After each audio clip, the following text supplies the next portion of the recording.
Oke teman-teman Independent Training, kembali lagi di channel Independent Training. Dan kali ini kita akan membahas yang menjadi pertanyaan dari teman-teman. Terkadang suka japri juga. Iya. Bagaimana caranya sebetulnya kita mau melakukan uji intervening. Nah, tapi yang biasanya kita lakukan sudah pernah ada kita konten sebelumnya, itu dengan Smart PLS. Dan itu untuk kuesioner.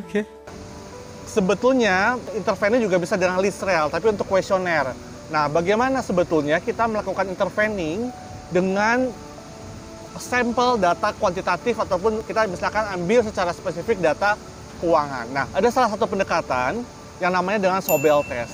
Nah, Sobel Test ini memang nanti kita coba bahas kontennya, kita tidak akan menurunkan secara matematis bagaimana Sobel Test itu bisa sampai kepada hasil, karena sebetulnya sudah ada alat bantu kalkulator Sobel Test secara online.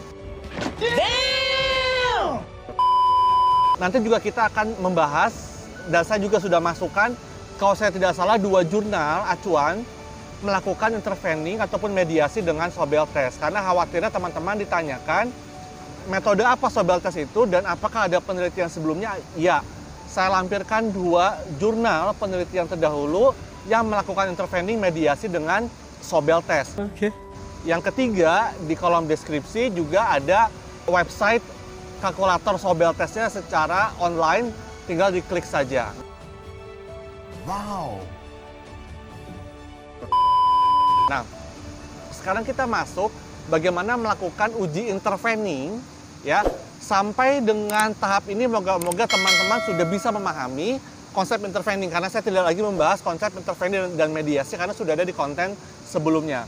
Nah, sekarang coba kita lakukan langsung dengan angkanya. Ada beberapa contoh intervening ataupun mediasi, misalkan di dalam judul management, kita berbicara entrepreneurial orientation berpengaruh terhadap competitive advantage, tetapi dia harus melewati dynamic capabilities. Jadi dynamic capabilities sebagai variabel interveningnya. Atau kalau kita misalkan ambil contoh mediasi akuntansi, misalkan di dalam judul akuntansi, manajemen laba berpengaruh terhadap tata kelola perusahaan sebagai intervening dan nilai perusahaan sebagai dependent. Nah, saya coba lampirkan 2 gambar yang berbeda, jangan bingung teman-teman. Selama mediasi itu dia melewati tanda panahnya, berarti dia mediasi. Iya. Either dia mau taruh di tengah ataupun mau taruh di atas, taruh di bawah pun jangan bingung. Ya, selama dia melewati mediasi tersebut, ya, bedakan dengan intervening, maka itu menjadi variabel mediasi. Kita ambil contoh pengaruh manajemen laba terhadap nilai perusahaan dengan variabel moderasi tata kelola perusahaan. Secara teknis kita lakukan regresi terlebih dahulu. Ya. Nah, ini konsepnya teman-teman. Konsep intervening ataupun mediasi, jurnal acuannya sudah ada di kolom deskripsi, sudah ada 2 jurnal, ya. Independent variable paling kiri, mediator di atas, mediasinya, dependent variabelnya di paling kanan, ya. Teman-teman perhatikan ada yang direct, ya, yang C-nya itu tidak kita bahas karena itu bukan efek mediasi, itu tinggal diregresi biasa. Kita ambil A dan B-nya. A dan B-nya. Kita butuh unstandardized coefficient dari A, standar error dari A, dan kita butuh unstandardized coefficient dari B dan standar error dari B. Kita coba meregresi terlebih dahulu, ya. Nah, jadi yang kita butuhkan adalah unstandardized coefficient dari manajemen laba terhadap tata kelola.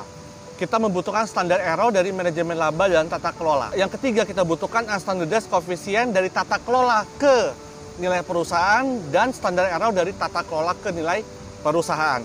Satu persatu kita regresi. Nah, saya tidak lagi membahas regresi karena regresi sudah ada di konten sebelumnya. Nah, yang perlu kita perhatikan ada 2 kali regresi karena ada 2 dependent. Dependent, ya, itu adalah tata kelola. Dalam regresi yang pertama, manajemen laba terhadap tata kelola di atas, ya. Manajemen laba terhadap tata kelola. Kita regresi dengan variabel dependent tata kelola. Kita keluarkan, kita butuhkan 2 angka unstandardized coefficient beta, ya, 928019 dengan standar errornya di 38,025. Setelah itu regresi pertama selesai, regresi kedua. Hati-hati diganti dependent variabelnya. Sekarang tata kelola yang tadinya menjadi variabel dependent, dia sekarang sudah menjadi variabel independent.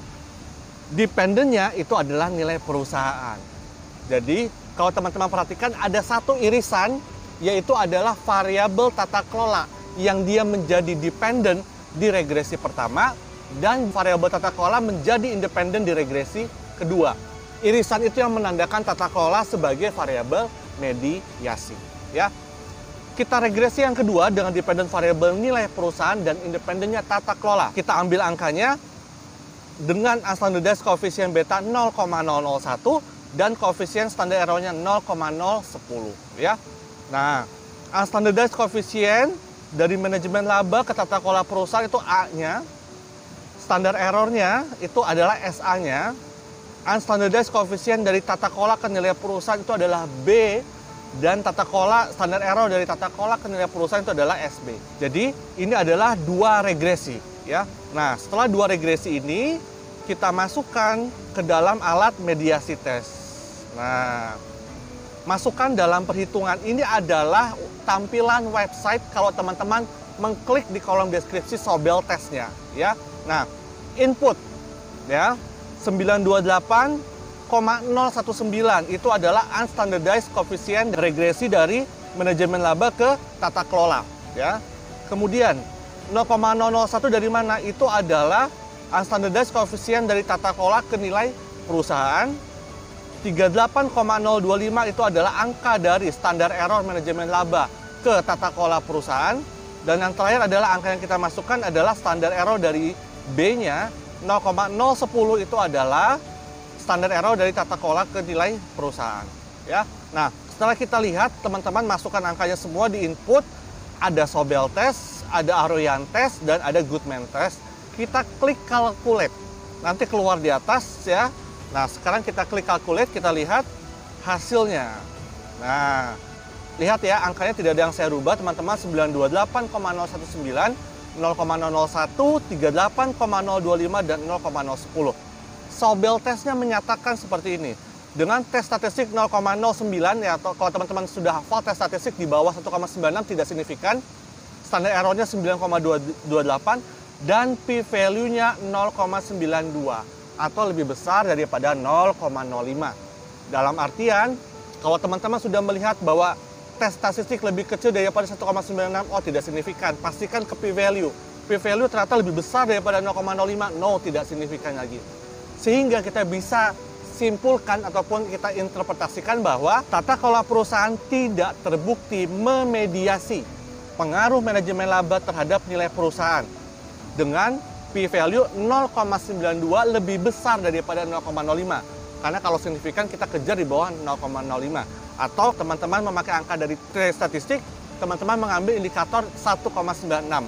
Dalam hal ini 0,099 lebih kecil daripada 1,96 sehingga tata kelola perusahaan tidak terbukti memediasi pengaruh manajemen laba terhadap nilai perusahaan ya. Itu dia teman-teman sebetulnya konten bagaimana teman-teman kalau mau melakukan intervening tapi menggunakan data keuangan misalkan seperti itu, teman-teman bisa menggunakan Sobel test dan Sobel test sudah tersedia secara online ya. Dan ini sebetulnya common practice. Moga-moga pembimbing dan penguji tidak mempertanyakan metodenya karena itu sudah metode yang cukup umum.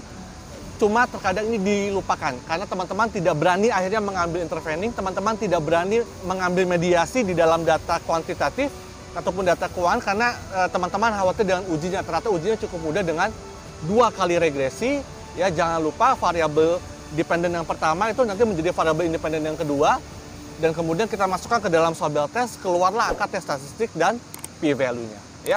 Semoga bermanfaat teman-teman konten kita kali ini bagaimana kita memediasi dengan Sobel test. Saya terus di channel Independent Training.